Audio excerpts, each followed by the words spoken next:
मीरपुर खास मां bureau chief Shahbaz Ali लगारी की रिपोर्ट मुताबिक पाकिस्तान मुस्लिम लीग फंक्शनल ज़िले मीरपुर खास जे अॻुवाण सरदार फारूक लगारी शहर जो अहम फील्ड मार्शल चौक सैयद आसिम मुनीर चौक से जारी तामीर तज़ीन और आराइश के कमन जो साइट ते पहुंची तफ़सीली जायज़ो वरतो।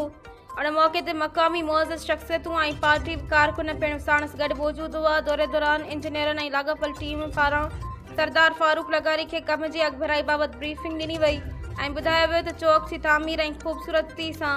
लाॻापियल समूरा अहम कम तेज़ी सां जारी आहिनि, जॾहिं त मंसूबो हाणे आख़िरी मरहलनि में दाख़िल थी चुको आहे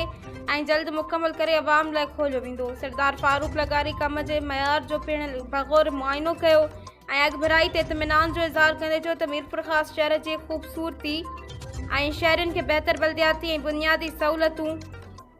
फराहम करण असांजी तरजीहुनि में शामिल है। चौक के बावकार अंदाज में ॿीहर तामीर सां न रुगो शहर की खूबसूरती में इजाफो थींदो पर ट्रैफिक की रवानी में पिण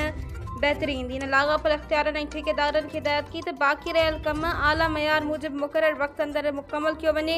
जीअं शहरियुनि खे जल्द अज़ जल्द इन सहूलत में फ़ाइदो हासिल थी सघे।